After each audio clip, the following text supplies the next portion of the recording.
विद्यार्थियों, इससे पूर्व के वीडियो में हमने पूर्ण प्रतियोगिता के अंतर्गत अल्पकाल में कीमत व उत्पत्ति निर्धारण का अध्ययन किया था। आज हम दीर्घकाल में उत्पत्ति व कीमत के निर्धारण के अध्ययन के बारे में पढ़ेंगे। दीर्घकाल में फर्म अपने संयंत्र के आकारों को बदल सकती है। जैसा कि हम पूर्व में बता चुका हूँ कि अल्पकाल में फर्म संयंत्र के आकार को नहीं बदल सकती है, उसे पूर्ति बढ़ाने के लिए उसी आकार का गहरा उपयोग करना पड़ता है। जबकि दीर्घकाल में एक फर्म अपने संयंत्र के आकार को बदल सकती है। उद्योग में नई फर्में भी आ सकती है और पुरानी फर्में बाहर भी जा सकती है। जिन फर्मों को हानि हो रही होगी या जिनका जो है उत्पत्ति कीमत जो है सूट नहीं कर रही हो या एवीसी से नीचे चली जाती हो, तो ऐसी स्थिति में वो फर्में बाजार छोड़ करके जा भी सकती है। तो इस प्रकार से मांग के एक बार के परिवर्तन के अनुसार पूर्ति में पूर्ण परिवर्तन का अवसर मिल जाता है। यदि मांग बढ़ती है तो पुरानी फर्में अपना आकार बढ़ा लेती है और नई फर्मों के प्रवेश से भी पूर्ति बढ़ सकती है। यदि मांग घटती है तो पुरानी फर्में अपना आकार घटा सकती है और कुछ घाटा उठाने वाली फर्में उद्योग को छोड़ करके भी बाहर जा सकती है। तो इस प्रकार से पूर्ति में मांग के अनुरूप परिवर्तन हो जाता है। दीर्घकाल में पूर्ति को परिवर्तित करने का पर्याप्त अवसर मिल जाता है। इसका मतलब ये हुआ कि कीमत पर पूर्ति या लागत की दशाओं का प्रभाव अधिक प्रबल हो जाता है, यानी लागत और कीमत पूर्ति को ज़्यादा प्रभावित करने लगते हैं। इस संबंध में जो है उद्योग में बढ़ती हुई लागत, समान लागत व घटती हुई लागत की दशाएं पाई जा सकती है। तो सबसे पहले हम लेते हैं कि इन अलग अलग लागत की परिस्थितियों में किस प्रकार से कीमत और उत्पत्ति का निर्धारण होता है। सबसे पहले हम लेते हैं बढ़ती हुई लागत की स्थिति में। इसको हम रेखा चित्र के माध्यम से समझेंगे कि प्रारंभ का जो मांग वक्र है, प्रारंभ में डी मांग वक्र इस एस वक्र को पी बिंदु पर काटता है, जिससे क्यू पी तो कीमत और क्यू मात्रा तय होती है। अल्पकाल में अगर मांग बढ़ जाती है और नया मांग वक्र D1 हो जाता है तो कीमत बढ़ करके P1 हो जाएगी और उत्पत्ति की मात्रा बढ़ करके Q1 हो जाती है। ऐसी स्थिति में नया पूर्ति वक्र S1 है ना। अगर मान लीजिए ये तो है जब सिर्फ मांग बढ़े, अब मांग बढ़ने के कारण जो है फर्में पूर्ति को भी बढ़ाएगी कि दीर्घकाल है, दीर्घकाल में पूर्ति को बढ़ाया वो जाना संभव है। तो बढ़ती हुई लागत की स्थिति में नया जो S1 है ये पूर्ति वक्र होगा और ये नए मांग वक्र को P2 बिंदु पर काटता है और यहाँ पर Q2 उत्पत्ति की मात्रा का निर्धारण होता है। तो दीर्घकाल में जो पूर्ति वक्र है वो ये LS वक्र हो जाता है और कीमत P2 व वस्तु की मात्रा Q2 हो जाती है। तो दीर्घकालीन पूर्ति वक्र यानी जो LS वक्र है वह अल्पकालीन पूर्ति वक्र SS से अधिक लोचदार होता है। अधिक लोचदार इस कारण से होता है कि पूर्ति को बढ़ाया जाना आसानी से संभव हो पाता है। तो दीर्घकाल में बढ़ती हुई लागत का कारण पैमाने की किफायतें या अमितव्ययताएं होती है। साधनों की कीमतों के बढ़ने से भी लागतें बढ़ जाती है। अल्पकाल उत्पादन के साधनों की मात्रा स्थिर होती है। तो एक उद्योग में उत्पादन बढ़ाने के लिए उत्पादन के साधन दूसरे उद्योगों से आकर्षित करने के लिए उनको ऊंचे मूल्य देने पड़ते हैं, जिसके कारण भी लागतें बढ़ती है। तो फर्म के साधनों की उत्पादकता भी घट जाती है, इस कारण से भी लागतें बढ़ती है ना। आगे चल करके जब कम उपजाऊ भूमि या घटिया भूमि एवं कम कार्यकुशल श्रमिकों का उपयोग किया जाता है, उससे भी लागतें बढ़ती है। तो लागतें बढ़ने के विभिन्न कारण हो सकते हैं। तो बढ़ती हुई लागत की स्थिति में इस प्रकार से एक उद्योग में मांग और पूर्ति का निर्धारण होगा। नेक्स्ट हम चलते हैं समान लागत की स्थिति में। यदि साधनों की कीमतें स्थिर बनी रहे और पैमाने के समान प्रतिफल मिलते हैं तो उद्योग का दीर्घकालीन पूर्ति वक्र भी क्षैतिज हो जाता है, जैसा कि इसमें LS वक्र दिखाया गया है।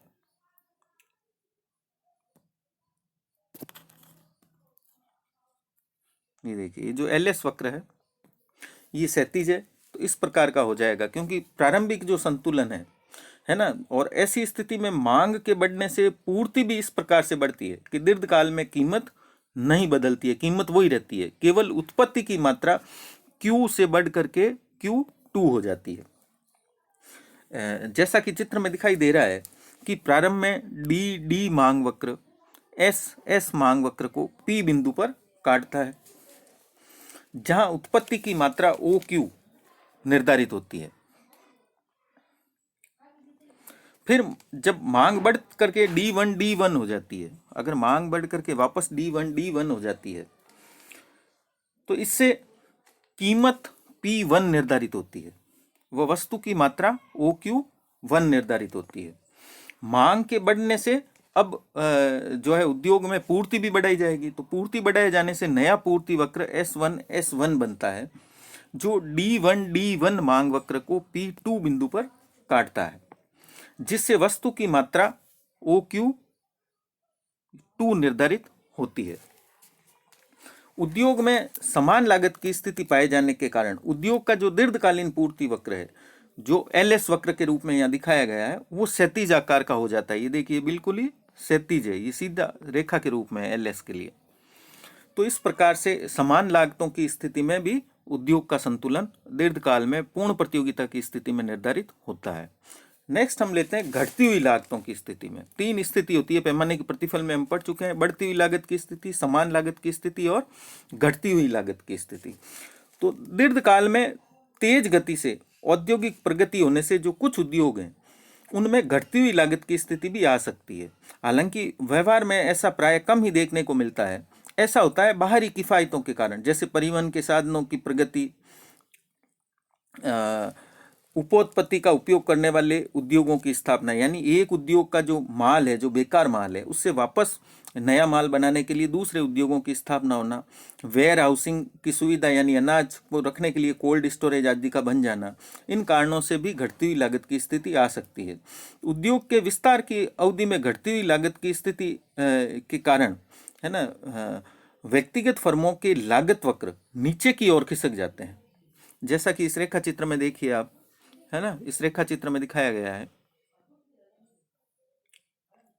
घटती हुई लागत की स्थिति को, कि उद्योग में दीर्घकालीन लागत के घटने और मांग के बढ़ने पर कीमत कम हो जाती है, बढ़ने की बजाय कम होती है। बढ़ती हुई लागत की स्थिति में कीमत बढ़ती है, समान लागत की स्थिति में समान रहती है, और घटती हुई लागत की स्थिति में कीमतें घट जाती है या कम हो जाती है, और वस्तु की मात्रा भी पहले से काफ़ी ज़्यादा बढ़ जाती है। इस रेखा चित्र में अगर हम देखें तो कीमत P से बढ़ करके P से घट करके P2 हो जाती है, और वस्तु की मात्रा Q से बढ़ करके Q2 हो जाती है। घटती हुई लागतों के पाए जाने की वास्तविक जीवन में बहुत ही कम संभावना होती है। स्थिर लागत एवं घटती हुई लागत के बाजार जब पुराने हो जाते हैं एवं अच्छी तरह से स्थापित हो जाते हैं, तो उनके बढ़ती हुई लागत के बाजार बन जाने की संभावना हो जाती है। घटती हुई लागतों की संभावना को स्वीकार करने पर भी अब एक बार घटती हुई साधनों अथवा बढ़ते हुए उत्पादन को बाहरी किफायतों का लाभ प्राप्त हो जाता है, तो बाजार अवश्य ही स्थिर लागतों अथवा बढ़ती हुई लागतों का बाजार बन जाएगा। तो दीर्घकालीन सामान्य कीमत के निर्धारण का हमने अब तक जो वर्णन किया है, यह भी अल्पकालीन सामान्य कीमत की भांति ही संभावित या प्रत्याशित कीमत ही होती है, जो मांग व पूर्ति की दी हुई दशाओं में निर्धारित होती है। लेकिन हमें यहाँ पर यह ध्यान रखना होगा कि व्यवहार में दीर्घकालीन जो सामान्य कीमत है वो कभी भी नहीं पाई जाती है। इसके स्थापित होने से पूर्व ही दीर्घकालीन संतुलन को प्रभावित करने वाली दशाएं बदल जाती है ना। जैसे आने वाले कल की भांति दीर्घकाल भी कभी नहीं प्राप्त होता है। जब आने वाला कल आ जाता है तो वो आज बन जाता है, इसलिए आने वाला कल वस्तुतः कभी भी नहीं रहता है। तो उद्योग में दीर्घकालीन संतुलन के संबंध में मार्शल का तो केवल यही अर्थ था कि दीर्घकालीन मांग व पूर्ति समान होते हैं। उद्योग में कुछ फर्मों का विस्तार होता है और कुछ में गिरावट आती है और कुछ की उत्पत्ति स्थिर रहती है।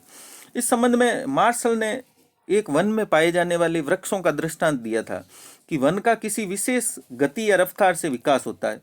इसमें कुछ वृक्ष अधिक तेजी से बढ़ते हैं, कुछ धीमी गति से बढ़ते हैं और कुछ समस्त वन की ही गति से बढ़ते हैं तथा कुछ वृक्ष नष्ट भी हो जाते हैं। तो मार्शल के अनुसार ऐसी ही स्थिति दीर्घकाल में एक उद्योग में विभिन्न फर्मों की पाई जाती है। तो अभी तक जो हमने किया था वो था दीर्घकाल में उद्योग के अंतर्गत किस प्रकार से जो है संतुलन स्थापित होता है मांग और पूर्ति के द्वारा अलग अलग लागत की स्थिति में। बढ़ती हुई लागत की स्थिति में कीमतें बढ़ती है, समान लागत की स्थिति में कीमत समान रहती है और पूर्ति वक्र क्षैतिज हो जाता है। घटती हुई लागतों की स्थिति में कीमतें घटती है और पूर्ति वक्र नीचे की तरफ आता हुआ होता है। अब हम देखेंगे कि एक फर्म में किस प्रकार से दीर्घकाल में संतुलन स्थापित होता है। जैसा कि मैं पहले बता चुका हूं कि दीर्घकाल में मांग के बढ़ने से पूर्ति को बढ़ाने के लिए चालू फर्में अपना आकार बढ़ा लेती है और नई फर्मों का प्रवेश भी हो जाता है। तो पूर्ति के बढ़ने से कीमत घट करके औसत लागत के बराबर हो जाती है। तो कीमत इजिकल टू औसत लागत हो जाएगी, प्राइस इजिकल टू AR। औसत लागत में जो है वो सामान्य लाभ शामिल कर लिए जाते हैं। तो इस प्रकार से दीर्घकाल में एक फर्म को अधि सामान्य लाभ यानी सामान्य से ज्यादा लाभ नहीं मिलते हैं। एक फर्म को दीर्घकाल में हानि भी नहीं उठानी पड़ती है क्योंकि कीमत के औसत लागत से कम होने पर वह फर्म उद्योग को छोड़ देती है। तो इस तरह से दीर्घकाल में फर्म के संतुलन की स्थिति जो है वो हम इस रेखा चित्र में देखेंगे इस प्रकार की होती है। तो फर्म का दीर्घकालीन संतुलन उस बिंदु पर होता है जहां अल्पकालीन सीमांत लागत बराबर, ये देखिए ये अल्पकालीन सीमांत लागत, अल्पकालीन औसत लागत, ये अल्पकालीन औसत लागत, दीर्घकालीन औसत लागत और दीर्घकालीन सीमांत लागत, ये सब कहां बराबर हो रहे हैं? इस आर बिंदु पर। आर बिंदु पर सभी बराबर है। तो ऐसी स्थिति में जो है संतुलन स्थापित होता है। इस चित्र को हम देखें तो वस्तु की जो OQ मात्रा है, OQ मात्रा पर MR, जो ये MR वक्र है ना, MR बराबर है AR बराबर है SMC, इस बिंदु पर SMC बराबर है SAC बराबर है LAC बराबर है LMC। तो ये सारे के सारे ही एक साथ संतुलन में होते हैं। तो दीर्घकाल में प्रत्येक फर्म संयंत्र के अनुकूलतम आकार का निर्माण करके इसका उपयोग करके उत्पत्ति की अनुकूलतम दर तक जो है उत्पादन करती है। दूसरे शब्दों में हम कह सकते हैं कि प्रत्येक फर्म न्यूनतम औसत लागत के बिंदु तक उत्पादन करती है, यानी वह अनुकूलतम फर्म कहलाती है। अगर अनुकूलतम फर्म आपसे पूछा जाए तो दीर्घकाल में जो फर्म का संतुलन होता है वही एक फर्म के लिए अनुकूलतम फर्म कहलाती है, ऑप्टिमम फर्म कहलाएगी। और दीर्घकाल में एक फर्म को केवल सामान्य लाभ मिलता है, उसे जो उसकी औसत लागत में शामिल होता है।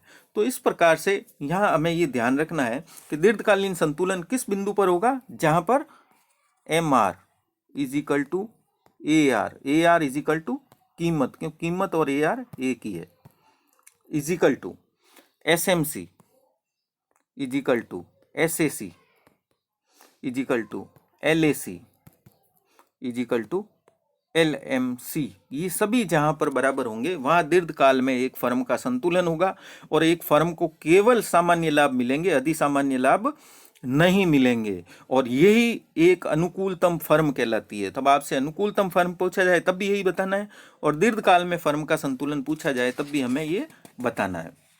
तो इस प्रकार से हमने जो देखा है कि पूर्ण प्रतियोगिता की स्थिति में अल्पकाल और दीर्घकाल में उद्योग में उत्पत्ति व कीमत के निर्धारण एवं साथ में फर्म के उत्पत्ति निर्धारण अथवा एक फर्म के संतुलन का हमने अध्ययन किया है।